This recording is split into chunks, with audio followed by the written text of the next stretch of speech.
গোল্ডি দিদি এখন গুণালি, স্বামী খেদানো।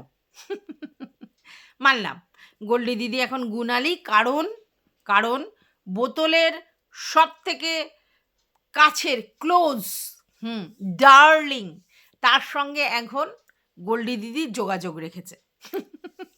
কি করে বুঝলো? কারণ কিছু কিছু কথা বেরোচ্ছে, এই যে বড় কর্তা ছোট কর্তা, এই যে ব্যাপারগুলো কোত্থেকে আসছে? হ্যাঁ, গোল্ডি দিদির থেকেই তো। সেটা ভায়া মিডিয়া হতে পারে, কিন্তু গোল্ডি দিদি সেগুলো জানতো। গোল্ডি দিদির সঙ্গেই আলোচনা হয়েছিল এই যে শিলিগুড়িতে যাবে, ঘর ভাড়া দেখে দিতে হবে, ছোট কর্তার সঙ্গে গপ্প, কথোপকথন, ভয়েস রিভিল, তারপরে ছোট কর্তাকে কি নেমন্তন্ন করেনি বলে কি অসুবিধা হয়েছে, এগুলো তো গোল্ডি দিদির সঙ্গেই আলোচনা হয়েছে। আর তার জন্য গোল্ডি দিদি এখন গুয়ের নালি হয়ে গেছে। বাই দা ওয়ে, কোনো এক সময় এই যে যাকে এখন বেজন্মা বলছে, বেজন্মা মানে কি? যার বাবার ঠিক নেই, তাকে কি বলেছিল? ডার্লিং আঁখো সে আঁখো মিলে চার হো গেই, চার হো গেয়া। আমার এই গানটা দারুণ হয় জানো তো। তোমরা আমার গানটা না শুনবে, মন প্রাণ জুড়িয়ে যাবে। তো যেটা বলছিলাম সেটা হচ্ছে যে সেই ডার্লিং বলা তাকে এখন বেজন্মা হয়ে গেছে। আচ্ছা, যে বয়দি মানে আমাদের গোল্ডি দিদি, সে এখন গুয়ের নালি হয়ে গেছে। কারণটা কি? ওর বক্তব্য, আমাকে খাল্লাস করবার জন্য এরা একত্রিত হয়েছে। আচ্ছা, বারবার ও এই কথাটা বলার মানেটা কি? আমি তো এতটুকু শুনেছি ওর কাছ থেকে যে যদি আমরা কেউ আমাদের চ্যানেল থেকে নিজেদেরকে সরিয়ে না দিই, ততদিন পর্যন্ত আমাদেরকে কেউ এই ইউটিউব প্ল্যাটফর্ম থেকে সরাতে পারবে না। তাহলে ও যে বারবার বলে আম্মাকে খাল্লাস করবার জন্য এরা এক হয়েছে, আম্মাকে খাল্লাস করবার জন্য এটা হয়েছে, কেন? কিসের জন্য? হ্যাঁ, তোর অরিজিনাল ফেসটা রিভিল করবার জন্য। কারোর কাছে তো দিতে হবে, কারণ সে এইগুলোকে বলতে পারবে, তার জন্য তার কাছে দেয়া হচ্ছে। তো তোর এখানে, তুই এখানে খাল্লাস হয়ে যাওয়ার ব্যাপারটা কোত্থেকে আসছে? আমি তো এটা বুঝে পাচ্ছি না। বাই দা ওয়ে, কিছুদিন আগে ও একেবারে কনফিউজড আত্মা হয়েছিল। ও বুঝতে পারছিল না যে আমাদের ম্যান্ডির সাথে গোল্ডি দিদির সম্পর্ক আছে কি নেই। কারণ কোনো এক ক্রিয়েটারের কাছ থেকে কিছু শুনতে পেয়েছিল এবং তারপরে জানতে পেরেছিল যে গোল্ডি দিদির সম্বন্ধে সেই ক্রিয়েটার, মানে যাকে ফোন করেছিল, মানে স্যান্ডিকে ফোন করেছিল, স্যান্ডি কি বলছে যে আমরা সব বুঝে গেছি, উনি এখানে ওখানে ওখানে ওখানে সেখানে কথাবার্তা বলে বেড়ায়। এরপর তিনি কিন্তু যখন বলার পরে সেই স্যান্ডির কথোপকথনে যখন ব্যাপারটা বেরিয়ে আসে, তারপর কিন্তু আমাদের বোতল, সে কিন্তু কনফিউজড আত্মা হয়ে গিয়েছিল, বুঝতে পারছিল না এরপরেও গোল্ডি দিদি ম্যান্ডি দিদি দিকে আছে নাকি নেই। একসময় বলেছিল ম্যান্ডি দিদি আর গোল্ডি দিদির মনে হয় সম্পর্ক চলে গেছে, বলেছিল যে এখন মনে হচ্ছে গোল্ডি দিদি বা ওই আরেকজন যে ছিল মানে নুপুরওয়ান, তার সঙ্গে ম্যান্ডির সম্পর্ক নেই। আবার ম্যান্ডি কিছুদিন আগে চ্যানেলে বলেছে যে আমার সবার সঙ্গে সম্পর্ক আছে, ব্যাস। তখন বলছে হতেও পারে সবার সাথে সম্পর্ক রেখেছে, এই হয়েছে, আছে, কিন্তু এখন আমাদেরকে দেখাচ্ছে না, এরকম কথাও বলেছে। তার মানে ও নিজেই কনফিউজড যে আছে কি নেই, আছে কি নেই।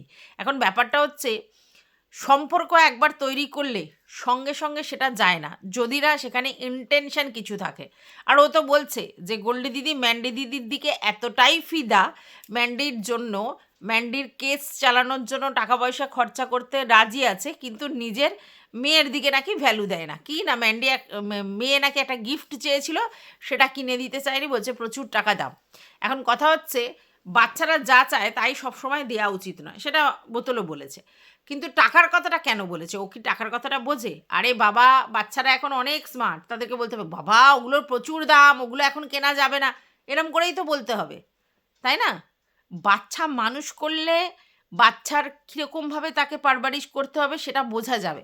নাহলে উপর উপর আমরা অনেক কথা বলতে পারি, একটা জিনিস যখন প্র্যাকটিক্যাল হয় আর একটা যখন প্র্যাকটিক্যাল হয় না, দুটোর মধ্যে অনেক ডিফারেন্ট আছে। যেমন আমি বলছি এই মডিউলার কিচেন দেখতে দেখতে আমি এক জায়গায় দেখলাম, তো সেখানে একজন লিখেছে কমেন্ট যে এইভাবে কোনো সুন্দর মডিউলার কিচেন বিচার করা যায় না, কারণ তার স্পেস কি, তার জিনিসপত্র কি, সে কিভাবে অর্গানাইজ করেছে, সেটা সেখানে সেই বাড়ির ব্যাপার। কিন্তু এখন আপনার জায়গা বিচার করে, মানে আপনার কত স্কোয়ার ফুট রান্নাঘর রাখবেন, আপনার কি কি জিনিস আছে সেগুলোকে ইনট্যাক্ট রেখে যদি সুন্দরভাবে অর্গানাইজ করা যায়, সেটাকে বলে সেই জায়গা থেকে মডিউলার কিচেন বিচার করা যায়। না হলে আমি তো এখন সুন্দর সুন্দর অনেক মডিউলার কিচেন দেখতে পারি। তো সেরকম ব্যাপার যে বাচ্চা মানুষের ক্ষেত্রে বাচ্চার সঙ্গে প্র্যাকটিক্যালি থেকে বাচ্চার কি চাহিদা, বাচ্চাকে কিভাবে বলতে হয়, বাচ্চাকে কিভাবে বোঝাতে হয়, কোনটা কিভাবে বলতে হয়, সেটা তো বাচ্চার সঙ্গে মিশে থেকে তবে বুঝতে পারবো। আমি যে কিনা বাচ্চার মানে মানুষ করিনি কোনোদিন, বাচ্চা হয়নি ওটা পরের কথা, কিন্তু বাচ্চা মানুষ করিনি, প্রতিদিন প্র্যাকটিক্যালি বাচ্চার সঙ্গে ডিল করিনি, তাহলে আমি এত বড় বড় লেকচারটা কি করে দেবো? কিন্তু না, আমাদের বোতল কিন্তু সব ব্যাপারে লেকচার দেবে।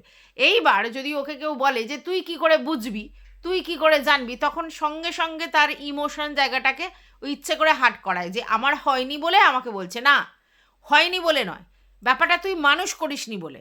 তুই একটা বাচ্চার সঙ্গে প্র্যাকটিক্যালি মিশে প্র্যাকটিক্যালি তার কি চাহিদা, তার কি ডিম্যান্ড, সেগুলো আদৌ পূরণ করা যায় কি না সেটা তুই বুঝবে কি করে? ফ্লোটিংলি বলছিস তুই কথাটা। আজকের আমি একটা বাচ্চা মানুষ করছি, আমার বাচ্চাকে আমি যেভাবে মানুষ করছি, তো সেই জায়গায় আমি বুঝবো যে আমার বাচ্চা কি বলছে।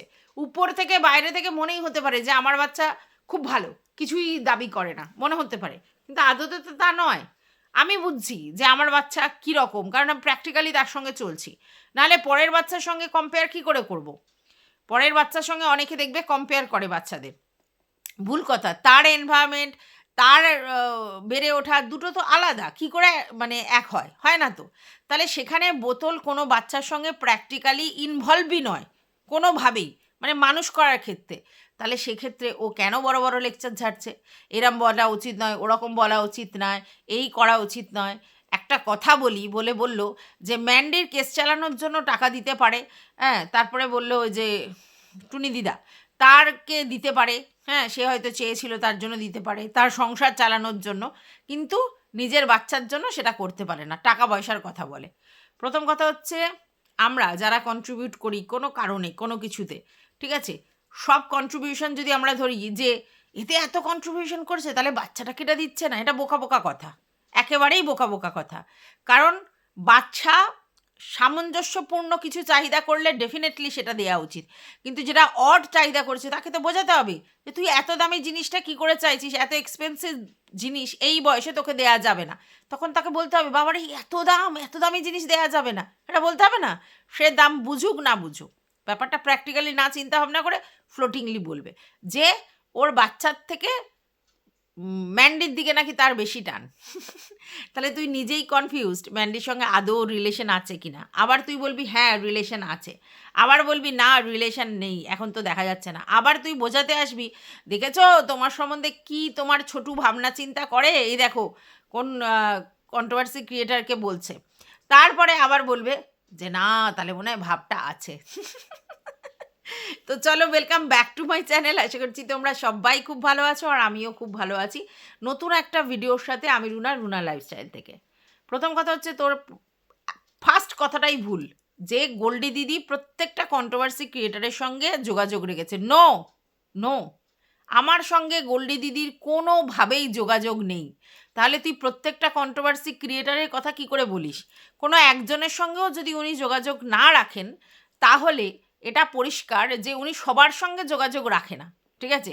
হ্যাঁ, কাদের সঙ্গে যোগাযোগ রাখে? যাদের সঙ্গে ওনার মনে হয়েছে যোগাযোগ রাখলে উনি সেখানে কথা বলতে পারবেন, উনি যোগাযোগ রেখেছে। তবে হ্যাঁ, এখানে যারা কন্ট্রোভার্সি ক্রিয়েটার আছে প্রায় প্রত্যেকের সঙ্গে ওনার যোগাযোগ আছে। কখনো কখনো ফেসবুকে, কখনো কখনো মেসেঞ্জারে, কখনো কখনো হোয়াটসঅ্যাপে, কখনো মানে কলে, কিছু না কিছুভাবে যোগাযোগ আছে। এবার কেন? উনিও একজন কন্ট্রোভার্সি লাভার, ঠিক আছে? এবং যখন ম্যান্ডির একটা ব্যাড ফেজ গেছে সেই সময় ম্যান্ডিকে নিয়ে যারা ভিডিও করেছে প্রায় প্রত্যেকের কাছেই ও গেছে এবং তাদেরকে কমেন্ট করেছে, তারপর তাদের সঙ্গে যোগাযোগ করেছে। এবং যেহেতু ম্যান্ডিকে নিয়ে নেগেটিভ অ্যাসপেক্টে ভিডিও করতো বোতল, তাই বোতলের এগেনস্টে যারা ভিডিও করতো মেনলি তাদের ক্ষেত্রেই উনি ফোকাস ছিলেন, কারণ সেটা ম্যান্ডির প্রতি ভালোবাসা থেকে। এবার সেই ভালোবাসাটা কেন? হতেই পারে কেউ কারোর প্রতি ব্লাইন্ড থাকতেই পারে, ম্যান্ডির দোষ দেখতেই পারে না, সেই জন্য হয়তো ব্লাইন্ড সাপোর্ট করতো। এবং সেই জায়গা থেকে ম্যান্ডিকে নিয়ে যেভাবে ক্যারিকাচার ও করেছে, মানে শুধু ক্যারিকাচার না, সমস্ত ওই ভয়েস রিভিল করেছে, তো সেই জায়গায় ওকে তো পছন্দ করার কিছু নেই। এবং সেই জায়গা থেকে ওকে পছন্দ করতো না বলে যারা ওর এগেনস্টে ভিডিও করতো বেশিরভাগের ক্ষেত্রে উনি কথা বলেছেন, এটা আমি যতদূর জানি। এইবার যখন আমার লাইভে আসতো, উনি কোনো এক সময় আমার লাইভে আসতো, দু একটা কমেন্টও করেছে, তখন কিন্তু ওনাকে অনেকে বলেছে এই বোতলের ব্যাপারটাতে যে ও অফেন্ডেড হবে, তুমি এখানে আসছো কেন, হ্যানা তেনা। তখন ও বলেছে যে না, এরম তো কোনো ব্যাপার নেই, আমি স্বতন্ত্র, আমি যেখানে খুশি যেতে পারি। হ্যাঁ, কমেন্ট বক্সে উনি যে কোনো জায়গায় যত তত্ত্ব যেতে পারে সেটা ওনার রাইটসের মধ্যে পড়ে, কিন্তু যখনই উনি নিজে সেই জায়গায় ইনভলভ হয়ে যাচ্ছেন, কারোর সঙ্গে ফোন আলাপ করছেন, তার মানেটা কি? তার মানেটা উনি তত্ত্ব আদান প্রদান করতে ভালোবাসে। তার মানে কন্ট্রোভার্সি শুধু লাভ করে না, কন্ট্রোভার্সি ক্রিয়েট করাতে উনি আরও ভালোবাসেন। তার জন্যই এখানে সেখানে উনি কথা বলে বেড়াতেন এবং নিজের একটা জায়গা তৈরি করার চেষ্টা করতেন অ্যাজ আ ভিউয়ার্স। প্রথম থেকে তোমরা জানো যে ওনাকে অনেক বেশি হাইপ দিয়ে তোলা হয়েছে, প্রচুর প্রচুর ক্রিয়েটার ওনার সম্বন্ধে বিশাল বিশাল কথা বলেছে, এক্সেপ্ট মি। আমি কোনো দিন ওনাকে কোনো হাইপ দিয়ে কথা বলিনি, কারণ ব্যাপারটা হচ্ছে এইভাবে কাউকে বিচার করা যায় না। তিনি খুব ভালো, তার খুব সোর্স আছে, তিনি খুব এই জানে, ওই জানে, নলেজ আছে, হেভি স্ট্যান্ডার্ড, হ্যানা ত্যানা, অনেক কিছু ব্যাপার আছে। তো এইসব বোকা বোকা কথা কাউকে না জেনে, পার্সোনালি না চিনে, শুধুমাত্র ফোনে এসে বলেছে মারফত, সে একাই, অন্য কেউ না, সেটা নিয়ে কাউকে ওইভাবে বলা যায় না সে বিশাল কিছু একটা দরের লোক। তো যাই হোক, সেটা অনেক ক্রিয়েটারই বলেছে, আমি শুনেছি, হাসি পায় আমার এইগুলোতে। কারণ একটা মানুষকে পুরোপুরি চিনতে, মানে কেউ কারোর সঙ্গে ঘর করলেও পুরোপুরি চিনতে পারে না যতক্ষণ না সেই হাইড অ্যান্ড সিকের ব্যাপারটা পুরোপুরি ওপেন হচ্ছে। আর সেখানে একটা মানুষ যাকে আমি ওভার টেলিফোনিক চিনি বা কমেন্ট বক্সের মাধ্যমে চিনি, সে তার সম্বন্ধে কিছু ভ্যালুয়েবল কথা বলেছে, তার মানেই সে খুব হাইফাই স্ট্যান্ডার্ড, হ্যানা ত্যানা, এগুলো ভাবাটা মূর্খামি আমি মনে করি। কারণ মানুষকে বিচার করতে হয় তার মানে কি বলবো, শুধু লাইফস্টাইল নয়, তার রুচি দিয়েও। বুঝতে পারছো? তো যাই হোক, এখন ওর বক্তব্যটা হচ্ছে যে একটা সময় এই গোল্ডি দিদির বাচ্চাদেরকে অবৈধ বলেছিল হচ্ছে হার্ট, ঠিক আছে? এবং সেই রকম একটা ছেলের সাথে তার মানে কেস কামারি পর্যন্ত সে করতে ইন্টারেস্টেড ছিল, এবং সেই জন্য কোনো একজন ক্রিয়েটার, আমি তার নাম করতে চাই না, তার সঙ্গে যোগাযোগ করেছিল। এবং তার সঙ্গে যোগাযোগ করার পিছনে রিজনটা বুঝতেই পারছো, কারণ হার্টের এগেনস্টে কোনো একজন তখন আর কি ওইরকম আর কি কেস কামারি করেছিল, এবং তোমরা জানো যে হার্টের একটা চ্যানেল প্রায় উড়ে যায়। তো সেই জায়গা থেকে তারা কনফিডেন্ট যে এর সঙ্গে যোগাযোগ করলে আমাকে সাপোর্ট করতে পারে, আমি যদি কেস কামারি করি সাপোর্ট করতে পারে, আর তার জন্যই যোগাযোগ করেছিল। আমি তো মনে মনে ভাবছি যে গোল্ডি দিদির কত মানে বিকৃত রুচি, যে এর মতো একটা ক্রিয়েটারের সঙ্গেও যোগাযোগ করেছে, ভাবা যায়? কেন না হার্টকে জব্দ করবে? ওইভাবে কাউকে জব্দ করা যায়? কেস কামারি থানা পুলিশ করলে কাউকে যদি জব্দ করতে যাই, আমি নিজেও জব্দ হব, কারণ আমাকেও ওখান থেকে এসে অনেক কিছু করতে হবে, আর না হলে ওখানে বসে বসে করতে গেলে অনেক পয়সা খরচা করতে হবে। তো কি দরকার আছে বাপু? তো প্রচুর গায়ে লেগেছে মেয়েকে বলেছিল বলে, কিন্তু এখন সে সব ভুলে গেছে, ভুলে গিয়ে তার সঙ্গে যোগাযোগ করেছে। এইখানেই জ্বালাটা হয়েছে বোতলের। তো বোতলের ব্যাপারটাতেও তো সব ভুলে গিয়ে সমস্ত কিছুতে আবার মিটিয়ে নিয়েছিল। হ্যাঁ, এবার বোতল বলতে পারে আমি তো ওনাকে কোনো কন্টেন্ট করিনি আগে, আমি তো পরে কন্টেন্ট করেছি, আগে তো ওনার সঙ্গে আমার কোনো ব্যক্তিগত ব্যাপার নেই। তাহলে কি ব্যাপার আছে বাবা? তার পার্সোনালিটি নিয়ে ধরে ধরে টানাটানি করলি, তাকে হচ্ছে ইউটিউবে এসে বিক্রি করলি যে এই করেছে সেই করেছে, সে এসে কতগুলো ভিডিও স্যান্ডির ওখান থেকে করলো, তুই করলি, হ্যাঁ, তুই আবার থ্রেড দিলি, এখানে ওখানে কমেন্ট করে গেলে আমি এই করব সেই করব, তারপরে বলছিস তোর সঙ্গে কোনো ব্যাপার নেই। হ্যাঁ, 36-এর আখড়া তো হয়েছে, তাহলে আজকের আমার যার সঙ্গে ভাব আছে কালকের আমার নাও ভাব থাকতে পারে। তাহলে সেই সময় তোদের যে মেন্টালিটি পজেস করিস তোরা, দুজন দুজনকে যা করছিলিস, এ একবার ভিডিও ও একবার ভিডিও, তাতে বোঝাই গেছে যে সেই 36-এর আখড়া হয়ে গেছে। এবার তারপরে তোর এগেনস্টে যে ভিডিও করে তাকে ওর ভালো লাগতে শুরু করেছে, তাই তার কাছে তথ্য দিচ্ছে। প্রতিদিন তো এসে আর স্যান্ডির ওখানে বলা সম্ভব নয়, স্যান্ডির চ্যানেল থেকে বলা সম্ভব নয়, তার জন্য তথ্যগুলো দিচ্ছে। তোর গায়ে লাগছে কেন? কথাগুলো তো অরিজিনাল, তাই জন্য না রে। এই ছোটো কর্তার ব্যাপারটা তো পরিষ্কার সামনে এসেছে, তার জন্য গায়ে লাগছে না।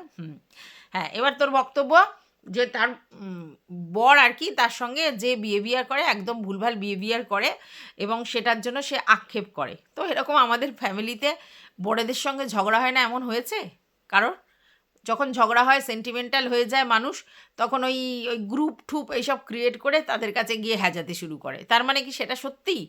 বরেদের সঙ্গে বউয়েদের প্রচুর ঝগড়া হয়, আর তারপরে গিয়ে জানিস এই বলেছে ওই বলেছে। আমরা আমাদের বাড়ির লোকেদের সঙ্গে কথাগুলো বলি না, তার মানে কি সত্যি? ছেলের সঙ্গে যখন ঝগড়া হয় তখন গিয়ে ধরো বোনের কাছে কিছু বললাম, জানিস এই করেছে ওই করেছে, তার মানে কি ছেলেকে ভালোবাসি না? না ছেলে সম্বন্ধে বলছি মানে ছেলের থেকে আমি দূরত্ব বজায় রেখে দিলাম? এসব বোকা বোকা কথা, ঠিক আছে? তো যাই হোক, বরের সঙ্গে বউয়ের ঝগড়া হবে, ঝামেলা হবে, এটাই স্বাভাবিক। হ্যাঁ, এবার ও যেটা করেছে সেটা আমার ভালো লাগে না। সেটা হচ্ছে খেতে দিয়েছে, খাওয়ার নাকি ছুঁড়ে ফেলে দিয়েছে। মা লক্ষ্মী খাবার, অন্ন নষ্ট করা হচ্ছে খুব ব্যাড হ্যাবিট। আমি তো কখনো করি না, এই ভাত আমার কখনো নষ্ট হয় না, করতে চাই না কোনোভাবেই। সে যেভাবেই হোক খেয়ে নিই, হ্যাঁ, বা ধরো মানে সকালে না খাই বিকালে খেয়ে নিই, এরকম করে করে খেয়ে ব্যাপারটাকে শর্ট আউট করে দিই। কারণ ভাত ফাত নষ্ট করা যাবে না, খুব গায়ে লাগে, ঠিক আছে? ইভেন আমাদের পোষ্যরাও যখন ভাত ফাত নষ্ট করে না, ভীষণ গায়ে লাগে, যে ওরা তো আর ওদের তো আর কিছু বলতে পারি না, কিন্তু গায়ে লাগে। তো সেইখানে আমি বলবো গোল্ডি দিদি এটা খুব বাজে করেছে। সেটা হচ্ছে রাগ দেখিয়েছে খাওয়ারের উপর। আমিও খাওয়ারের উপর কোনো দিন রাগ দেখাই না, কারণ আমি জানি যে এর জন্যই এত লড়াই, আর সেইটা আমি করে দেবো, মানে রাগ দেখিয়ে সেটাকে মানে সরিয়ে দেবো না, আমি সেটা করতে পারবো না। তো যাই হোক, যেটা বলতেও চেয়েছে যে আজকালকার ডেটে সব সম্ভব। যার এই এথিক্সটা থাকতো, ওর বক্তব্য যে যে আমার বাচ্চাদেরকে নিয়ে বলেছে, তাদেরকে অবৈধ বলেছে, তাদের বাবা মার পরিচয়ের ব্যাপার নিয়ে বলেছে, সেই রকম একটি ছেলের সঙ্গে আবার সে যোগাযোগ করেছে, কেন না শুধুমাত্র আমার উপর রিভেঞ্জ নেওয়ার জন্য। আর এখান থেকেই ওর সমস্যা। সমস্যা অন্য কোনো কারণ নয়, সমস্যা একটাই। অ্যাকচুয়ালি বোতল জানে ও গ্রুপে কি হেজিয়ে রেখেছে, এবং গোল্ডি দিদির সঙ্গেও পার্সোনালি কি হেজিয়ে রেখেছে। এবার যত গোল্ডি দিদি কারোর সঙ্গে যোগাযোগ করে সেইগুলো বলছে, তত তো ওর তথ্যগুলো সবার কাছে চলে যাচ্ছে। তো গোল্ডি দিদিকে তো আর থামাতে পারছে না, কারণ গোল্ডি দিদি ফ্রন্টে এসে আর খেলছে না। নাহলে নয় ও দুটো চারটে কথা বলতো, কিন্তু সেটা তো বলতে পারছে না। তাহলে এখন কি হবে? তাহলে গোল্ডি দিদি যেটা করছে, যার কাছে তথ্য দিচ্ছে সেই ব্যাপারটা হাইলাইট করি, যে দেখো এই যে তোমার বাচ্চাদের নিয়ে বলেছিল, তুমি তার সঙ্গে যোগাযোগ রেখেছো। আরে তুই ৩ বার লাত খেয়েছিস, ৩ বার লাত খেয়েছিস ম্যান্ডির কাছ থেকে, আবার গেছিস লাল লাল ঝোল খেতে। তাহলে তুই নিজের এথিক্সে দাঁড়িয়ে আছিস, তাহলে অন্য লোককে তুই কি করে এক্সপেক্ট করিস যে সে দাঁড়িয়ে থাকবে? তুই আগে নিজেরটা দেখ, যে ভাই আমি কি করেছি। তুই ব্যান্ডির সঙ্গে যা যা হয়েছে, স্যান্ডি তোকে নিয়ে যে ধরনের ভিডিও করেছে ১ ঘন্টা, তারপরে সেই লেভেলে তুই ভিডিও করেছিস ম্যান্ডির সমস্ত কিছু নিয়ে। তারপরে যখন কোর্ট কেস মিটে গেছে, তো মিটতেই পারে, সেটা খুব ভালো জিনিস, ডিসিশান, কারণ দুজনের ক্ষেত্রে সেক্ষেত্রে টাকা পয়সা নষ্ট হচ্ছিল। তো সেটা মিটিয়ে নিয়েছিস, মিউচুয়াল হয়ে গেছে। তারপরে তোকে তোর লয়ার বারণ করেছে যেতে, তারপরেও তুই তার কথা না শুনে ম্যান্ডির সঙ্গে দেখা করতে গেছিস। কিসের কারণে? স্বার্থে তো, বিনা শর্তে যাসনি তো, নাহলে তো তুই লয়ারের কথা শুনতিস। তোর লয়ার তো বারবার করে বারণ করেছিল, তুই বলেছিস। তোর ভিউয়ার্সরাও বারণ করেছিল, যেই ভিউয়ার্সদের নিয়ে তুই এখন গর্ববোধ করিস, সেই ভিউয়ার্সরাও তোকে বারণ করেছিল। শুনেছিলিস কারোর কথা? আচ্ছা, তারপরে হচ্ছে তুই তো বলিস যে তোর ভোদাবাবুও নাকি সেই মারুর কাছে যেতে বারণ করেছিল, মারুর ব্যাপারটা জানতোই না, না খুব রাগ দেখিয়েছে, তো তুই তারপরেও চলে গেছিস। এবার কেন? কিসের জন্য? ভালোবেসে? সবটাই কন্টেন্টের জন্য গেছিস। তুই তথ্য কালেক্ট করতে ভালোবাসিস, তার জন্য বারবার গেছিস। আর তুই জানিস ম্যান্ডির সঙ্গে আমার যতই প্রবলেম হোক, আবার যদি ওর কাছে সুসুর করে যাই, বেশ কিছু তথ্য পেয়ে যাব, সেগুলো সমস্ত আবার বেছে বেছে খাবো। এটাই তো তোর মেন ফান্ডা। তো সেটাই করেছিস। তাহলে তুই যদি তথ্য বেচতে পারিস, আর অন্য কাউকে যদি বসে বসে কেউ তথ্য দেয়, তোর জ্বালাটা কোথায়? হুম? তোরগুলো জেনে যাচ্ছে বলে তার জন্য জ্বালাটা হচ্ছে? নাহলে তোর এত ইন্টারেস্ট কেন? গোল্ডি দিদির সঙ্গে কী হয়েছে? তুই একটা ভিডিও করতে বসে গেলি, যে তোকে যে যে ক্রিয়েটার বলছে যে তার সঙ্গে যোগাযোগ করেছিল, তারপরে আবার এর সঙ্গে যোগাযোগ করেছে। এই কন্ট্রোভার্সি জোনে কখন কার সঙ্গে কার ভাব, আর কার সঙ্গে কখন কার আড়ি, বোঝা দায়। এখানে প্রয়োজনের স্বার্থে মানুষ মানুষের সঙ্গে অ্যাডজাস্টমেন্ট করে, আবার প্রয়োজন ফুরিয়ে গেলে তার সঙ্গে ঝামেলা হয়, কারণ সবসময় কথার মিল হয় না। তো এখানে কাজ করতে এসেছে, কন্টেন্টটাই তো এটা, কন্টেন্টটাই তো কন্ট্রোভার্সিয়াল। তো সেই কন্ট্রোভার্সিয়াল জিনিসে যদি সবার সঙ্গে সবাই মিলিত হয়ে যায় প্রয়োজনে, আবার অপ্রয়োজনে তারা আবার হয়ে যায়। কারণ তুই দেখ না, তুই এই যে ভালোবাসার দাবি করিস, তাদেরকে নিয়ে তুই কম ক্যারিকাচার করেছিস? তাদের নিয়ে ভিডিও করিসনি? তুই কি বলছিস যে আমি তো তাকে কিছু বলিনি, কারণ তার সঙ্গে তো আমার কোনো ব্যাপার ছিল না, শুধুমাত্র ম্যান্ডির জন্য সে আমার সঙ্গে সম্পর্ক খারাপ করেছে। তো সম্পর্কটা তৈরিই হয়েছে ম্যান্ডির জন্য, এটা ভুলে গেলে কি করে হবে? কারণ তুই নিজেই বলেছিস যে তিনি আর তোর মধ্যে মিলতো না, এবং তার মিষ্টভাষীর জন্য তুই একদমই পছন্দ করতিস না, ঠিক আছে? পরবর্তীকালে ম্যান্ডির জন্য তোর আর ওর মধ্যে সম্পর্ক হয়েছে, এবং এটা গোল্ডি দিদিও স্বীকার করে যে ম্যান্ডি চেয়েছিল, তার জন্য তোর সঙ্গে সম্পর্ক হয়েছে। তাহলে যেই সম্পর্কটা ম্যান্ডির উপর বেস করে তোর সাথে হয়েছে, সেই সম্পর্কটা ম্যান্ডির দ্বারাই কাট হবে, মানে ম্যান্ডির জন্যই কাট হবে, এটা স্বাভাবিক। কারণ উনি তো ম্যান্ডির ভিউয়ার্স, উনি তো ম্যান্ডির দিদি, তার জন্য তোকে অ্যাকসেপ্ট করেছিল। আবার ম্যান্ডির সঙ্গে যখন ঝামেলা, তখন তোর সঙ্গে ঝামেলা হবে না? তাই তুই বলছিস ম্যান্ডির জন্য আমার সঙ্গে ঝামেলা করেছে, এটাই তো স্বাভাবিক। তো রিলেশনটাই ম্যান্ডির উপর বেস করে, তাহলে রিলেশনটা কাটও হবে ম্যান্ডিকেই মধ্যখানে রেখে। এটাই কিরম বোকা বোকা কথা বলিস তুই। যাই হোক, তুই তারপরে কত কিছু বললি যে এখন বাচ্চাকে এই করেছে ওই করেছে, মা হ্যানা ত্যানা। আজকালকার ডেটে সবই সম্ভব এসব বলছিলিস, সবই সম্ভব তোকে দেখলেই বোঝা যায়। তুই দেখ, তোর বর তোকে এরম খেদায় না, তোর বক্তব্য, তোর বরের সঙ্গে তোর ভালো বরান্ডিং, তারপরেও তোকে ছোটো কর্তা বড় কর্তা করতে হয়।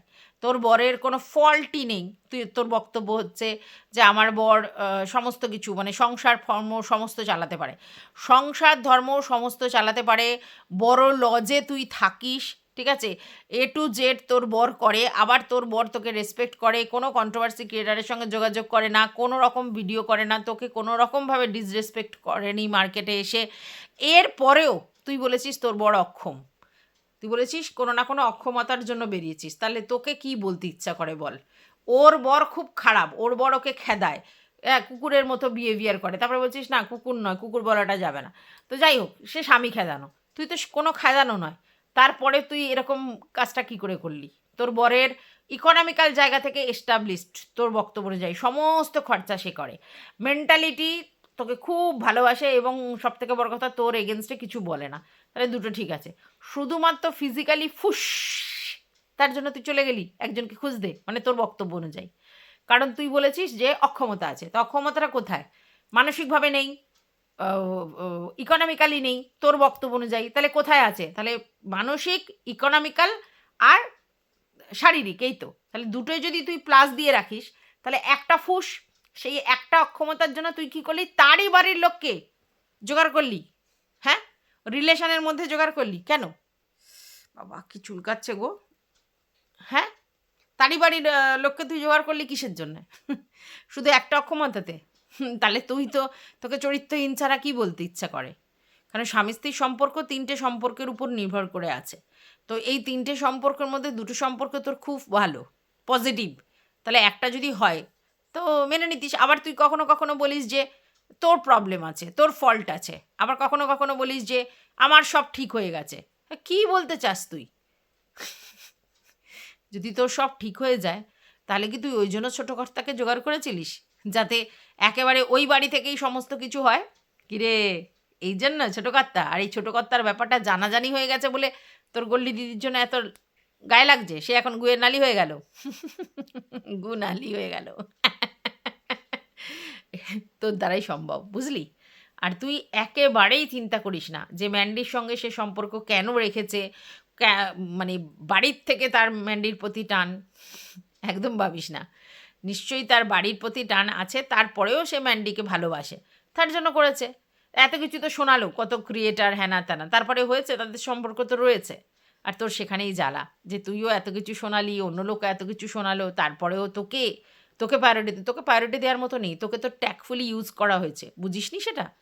তোকে ম্যান্ডি, গোল্ডি দিদি আর নুপুর ওয়ান 3জনে মিলে ট্যাকফুলি ইউজ করেছে তোর কথাগুলো কালেক্ট করবে বলে। কারণ তুই ম্যান্ডিকে ওই কালেকশান দিয়েই বাঁশগুলো খাইয়েছিলিস, তার জন্য তোকে সেই সেম প্রসেস করেছে। জ্বলছে ফাটছে, কিছু বলতে পারছিস না ওর জন্য। এবার তোর বক্তব্য হচ্ছে এর সঙ্গে কী করে যোগাযোগ করে, ওর সঙ্গে কী করে যোগাযোগ করে। কন্ট্রোভার্সি জোনে তুই এসে এথিক্স খুঁজিস। কিছু বলার নেই। টাটা।